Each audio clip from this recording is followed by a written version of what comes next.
What's going on, guys? Welcome back to another video. In this video, I've got another very important AMC update to bring all of you this afternoon. So what we're going to be covering in this update is a brief Ortex short interest and utilization analysis to figure out where we are at in terms of the short interest and the possibility for the cost to borrow massively increasing and forced share recalls going into the next week. Now, we're also going to go into briefly the option chain, but we're going to go more in depth into that type of analysis in tomorrow's video. Then the remainder of the video is going to be about some very important information. So we are seeing some developments fundamentally for AMC that I think are just incredibly bullish and makes the short thesis even more irrelevant and honestly stupid than it even was before. So we are looking at a Disney and Netflix quote unquote partnership with movie theaters to release their movies in an exclusive window there before they actually go onto their streaming platforms. This is incredibly bullish,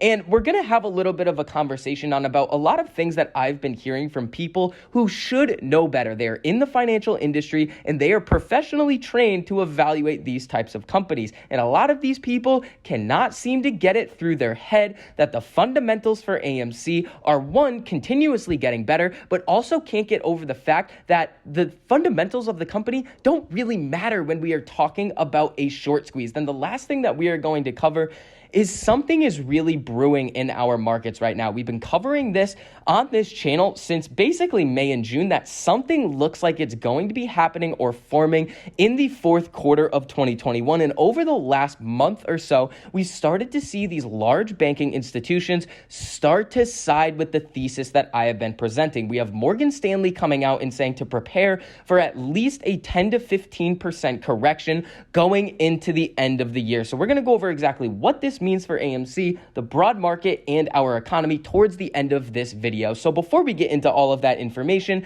if you enjoyed the information and analysis that I provide for you in this update, make sure you go down and hit that like button. It costs you nothing to do it, but it really helps us out a whole lot in getting this information out to as many people who want to learn. And if you want to see more videos like this, make sure you hit that subscribe button. So AMC had another awesome week. We closed during the trading hours at $50.16. I know there was a lot of uncertainty, especially going into the end of the day with the overall market freaking out, of whether or not AMC was going to be able to close above that psychological level of $50 a share. And we were able to do it.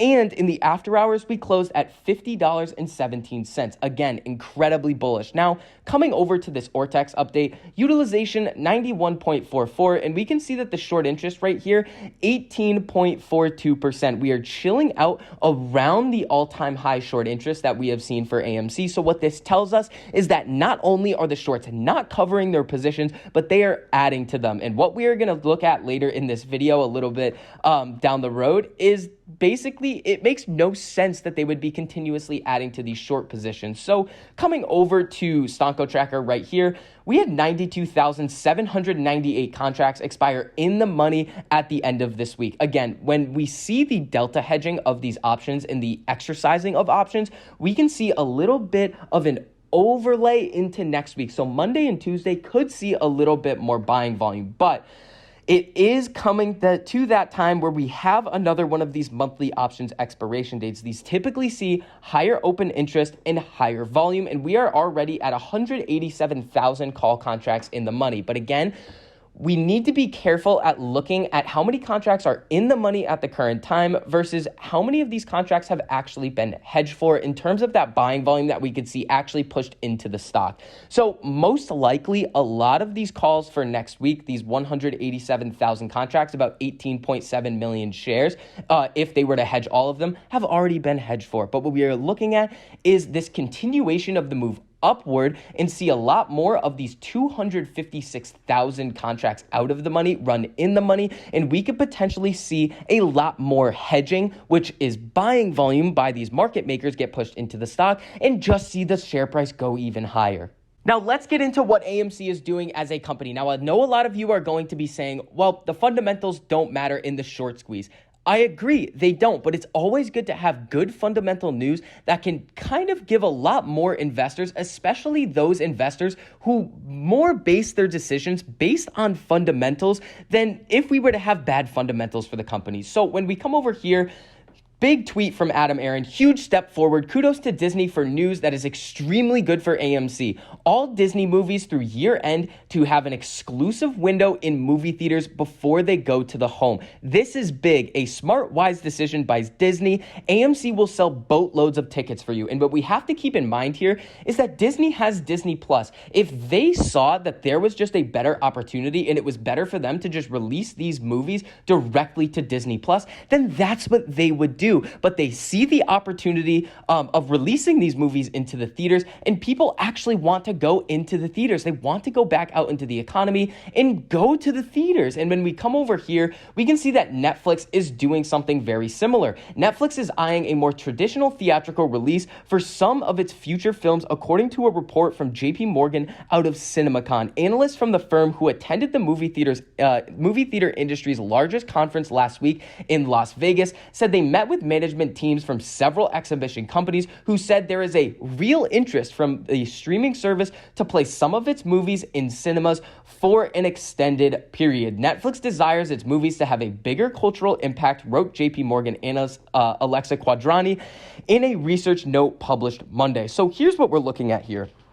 The short thesis against AMC is that people do not want to go to the movie theaters. Streaming is going to take over, and movie theaters are a dying industry. But the fact that we are seeing these streaming companies releasing their movies in theaters, along with AMC breaking a Labor Day weekend record, as we can see here, for Shang-Chi and a couple of the other movies, it just shows us that these analysts at these companies are wrong. Now, in addition to these two things that we have talked about, the Netflix and Disney situations, we also have Warner Brothers, as we heard in the most recent AMC quarterly report, that Warner Brothers is going to have their movies played in theaters for a 45-day exclusive window before they go onto the streaming platforms. So we are seeing a continuous uptrend in the fundamentals for AMC, which just makes me more bullish and more convicted in holding my position. Now, we also need to get into this market situation that really does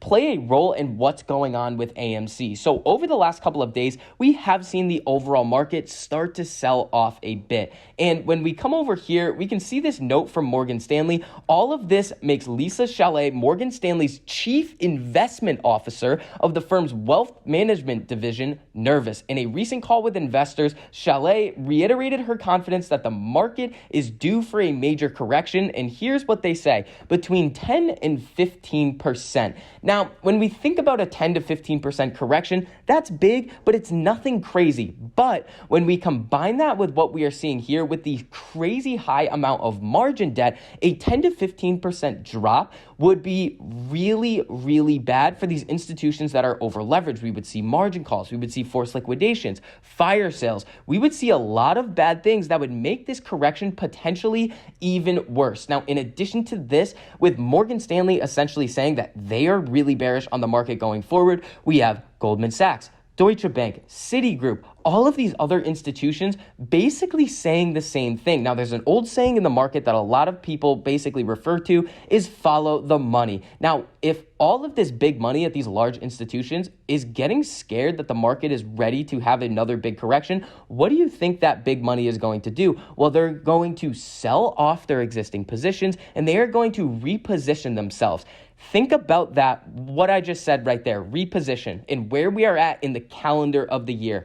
We are coming to the end of Q3. Now, at the end of every quarter, sometimes at the end of every month, but the quarters typically have more of this happen. We see quarter end rebalancing. Now, if we're supposed to be headed in a bearish phase in the market, the rebalancing that could end up occurring over the next couple of weeks heading into the end of Q3 could be way greater than anything we've seen over the last couple of years. So we could see a really large scale, widespread repositioning and sell-off of assets. But again, nobody really knows when this is going to happen. The wild card is the Fed. Now, speaking about the Fed, we did talk about this yesterday, in the video, but Fed presidents Robert Kaplan and Eric Rosengren said Thursday they will sell individual stock holdings amid ethics concerns regarding trading in 2020. Now, I think this is kind of BS, but what we are seeing here is a lot of things starting to line up. We are seeing the markets close to all-time high. We are headed into Q4 where a lot of these projections and events